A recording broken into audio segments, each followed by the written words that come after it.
On the Justice Court, the plaintiff, Angel Nwaogu, is asking the court to help settle the marital dispute between him and his wife. All rise. Court in session. Honorable Judge Fumi Asaolu presiding.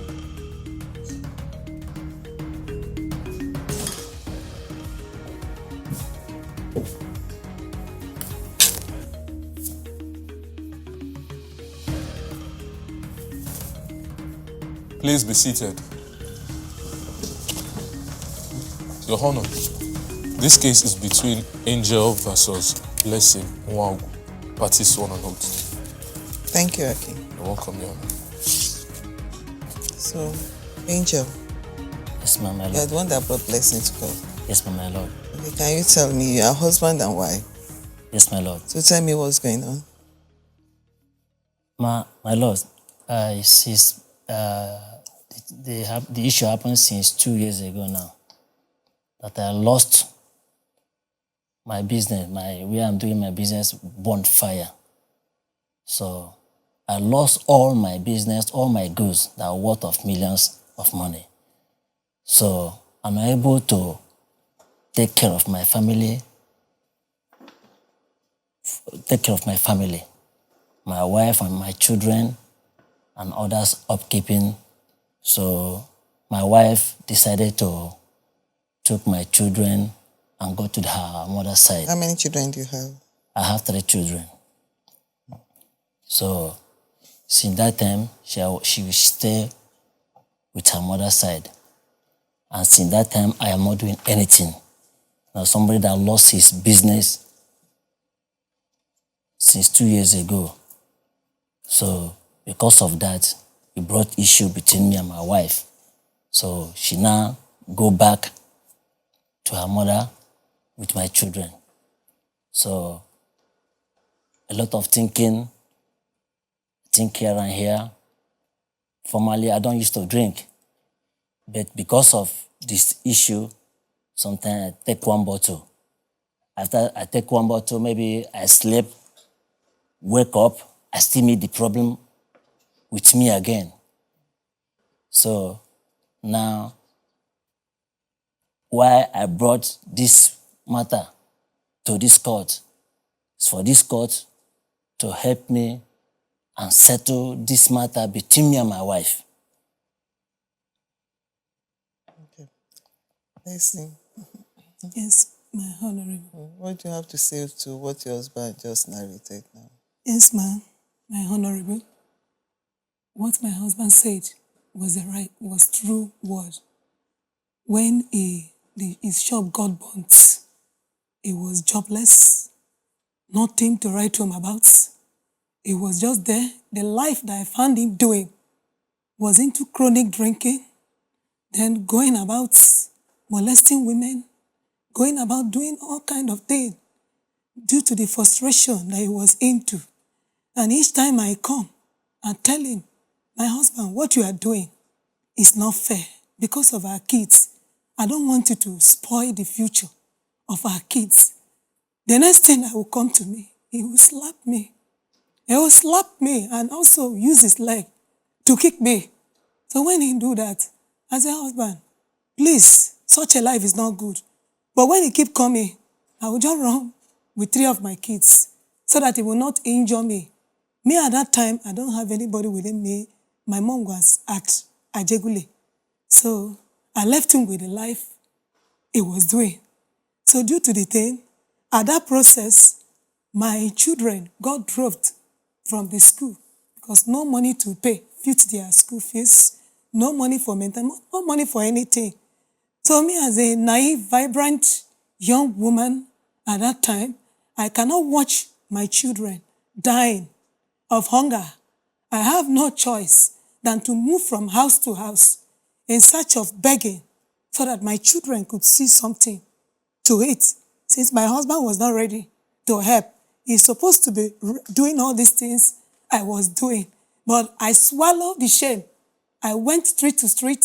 Even if they like, they call me name, they used to call me name, but I was not bothered. But so far, my children will see something eating. That was what I was after, which we succeeded. they ate. As for the school, I was believing that one day God will see this family through and my children will go to school again. So when I keep begging, that was a life I find myself, keep begging, keep begging, keep begging.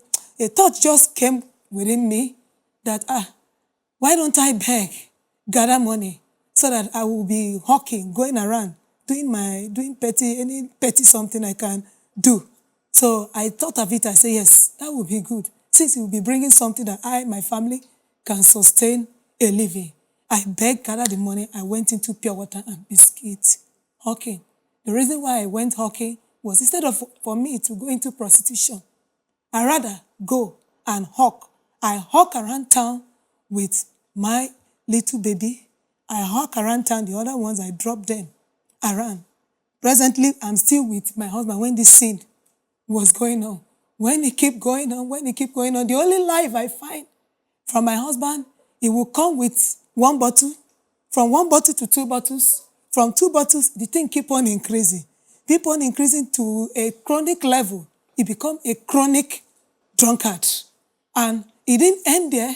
He will just be going about. If he didn't find my husband in Baba Ijebu spots, you will find him hanging around with babes. Any babes you see, anything under skirts, he move around. Each time I see it, I cry. I say, oh God, what a life. Does that mean this jobless attitude has turned you into a chronic women chaser and also a drunkard? If I tell him, he will give me another slap. I said, why are you giving me slap? He said, I don't have any mouth to tell him what to do. So I left him going about finding what I and my children will eat, what we will eat. Not on one fateful day, I came back home. When I came back home with my pure water basin, for me to go in and freshen up, then find something for my children to eat, only to hear a voice, take it easy, take it easy, take it easy. I was like, what are they taking easy? Let me go inside and check what is taking easy in my room. Oh, my honorable judge, what I saw, oh, I cannot bear it. I saw my husband on women body, on my matrimonial bed. I said, what an insult. My husband has defied my home, defied my bed, defied all that we had together. He defied it. I said, my God, what have they done to you? What have they done to you that make you so? My honorable justice, I cannot bear what I saw. So when I was like, I went to the ladies. I was like, fighting them. What are you doing in my room? What are you doing in my room? The next thing, he still commanded them to come and fight me. So they came, fought me in my own matrimonial room, on my own matrimonial bed, sharing what I and my husband have together.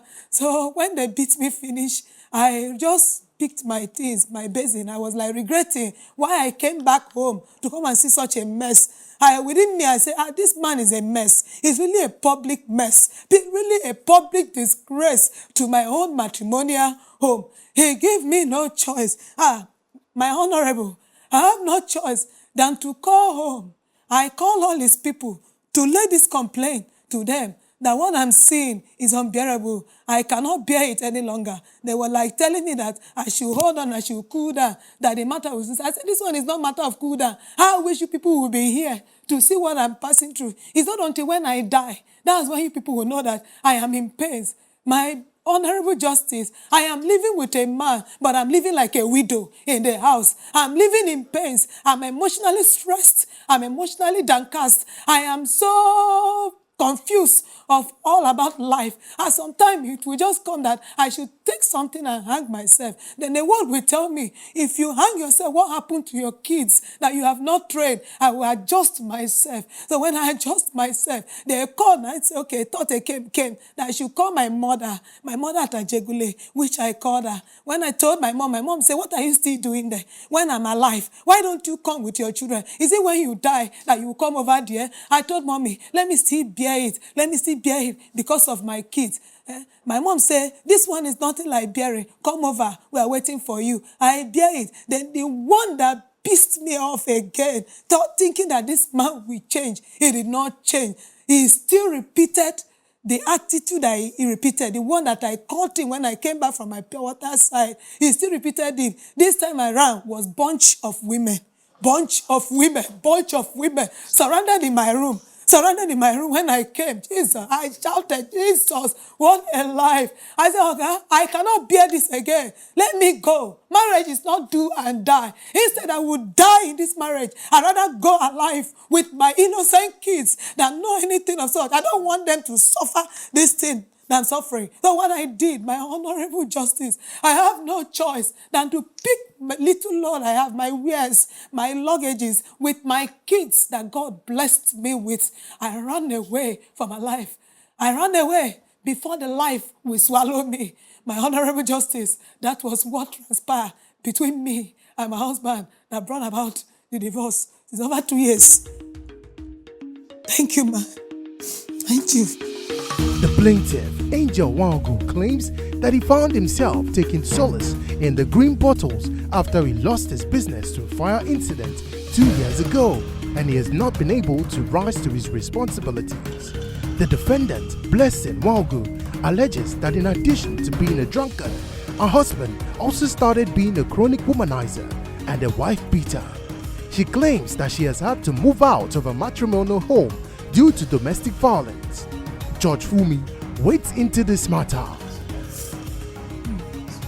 Angel, everything she said, is it true? Yes, ma'am. Are you still engaged in that manner of lifestyle? Ma, I've You changed still drink? I've changed my life, ma. Do you still drink? No, ma. I stopped. When did you stop? I stopped it since last year. Since last year. Yes, ma. And she's aware you've stopped drinking now. Yes, ma, my lord. So what do you do for a living now? Ma, as of now, I'm not doing anything. Only go to the market and find somewhere or anybody that will buy anything, maybe any little thing that they put for me. Where do you live right now? I stay at Ajambadi What kind of apartment? as a room and parlor. Who is paying the rent there? I'm the one. How much are you paying for rent there? I pay 100,000. When is your tenancy due? Ma, When will your tenancy, when will you be required to pay another money? since I have this issue of my shop getting burning fire, so I owed my landlord about 2 years. So he gave me quick notice because of I did not meet up to pay the rent. But along the line, I have to rally around to friends, to relations, to gather money, and anywhere I can gather money. I paid 1 year. Then he canceled the quick notice. Then asked me, he now give me time to pay the remaining one. Up to when? Huh? You said he gave you time. Till what? Yes, Till he when? gave me time since that last year. As I have paid 1 year, gave me time from now till April. To pay the remaining 1 year? Yeah, Have you paid out of that remaining 1 year now? I never paid the remaining one. You've gone through a lot of emotional stress. Yes. But all in all, he's apologetic over it. Do you understand? Because looking at the statement he wrote here, he is regretting everything. And he wish it never happened. And in fact, his main reason for being here, let me read it out to you. I want peace between me and her. Do you understand? He wants to make peace between the two of you. But the first thing I'm going to ask you, where you just hawk pure water I for walk now. around your water. You walk pure the water. whole streets with it so that I can get what I will eat. My children, no one is going to school because since money is not there, money to pay. So the other little one, I just managed to put her in daycare. Let her be there so that I will feel relief to be going around. Yes, because bus to bus, I walk bus to bus to disseminate the pure water so that I can feed myself and my kids. I don't want to be a burden to my mother alone because she, at that condition she's a widow. My father is late. So now I'm supposed to give her. But due to the situation I find myself, so she was like doing her own little motherly care, motherly support to me. But I will not put everything on her. So that was why I come up with that thought of going and hawk instead of going about prostituting, selling my body. When was the last time you saw him before today?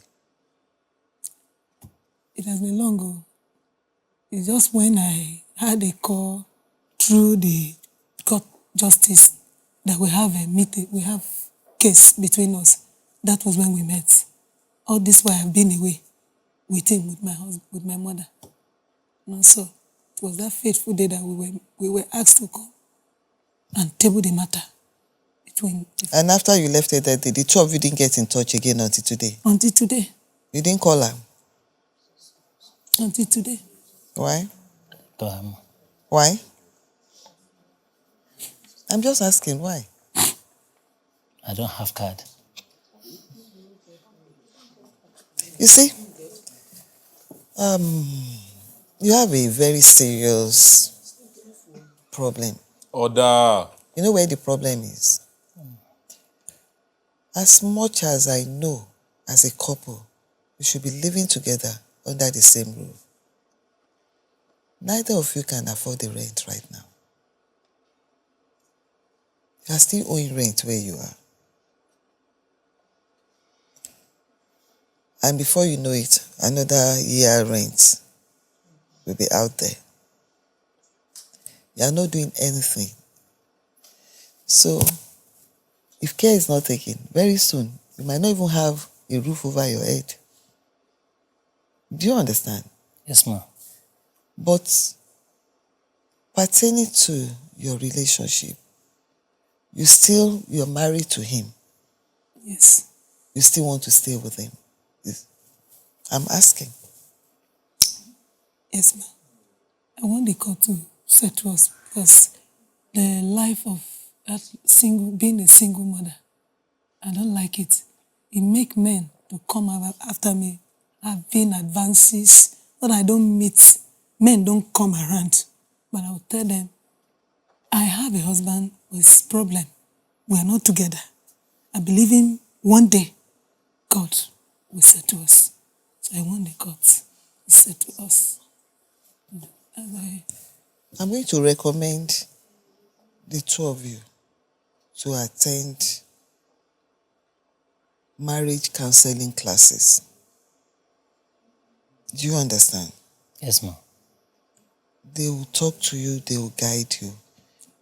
Discuss all the problem you have with them, any challenge you have. Because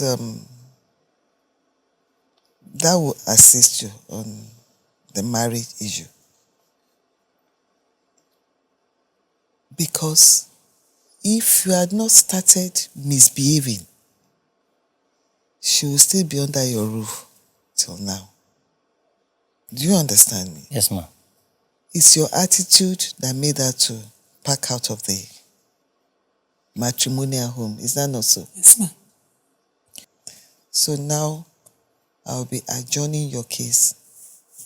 In the interim, you are going to attend the marriage counseling classes for 4 months. Then after the 4 months, you come back here. We know we have taken that out of the way. Then we'll now be discussing how the two of you are going to stabilize and be able to take care of the children. They have to be back. You have to put them back in school. Yes. You have to put a roof over your head. Yes. And you have to engage yourself in some business that will be generating income. You can't keep on living like this. And she can't keep on fending for the whole family either. You are supposed to bear the burden together.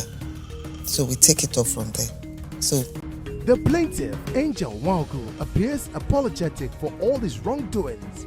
He claims to have stopped being an alcoholic for over a year and begs to have his family back.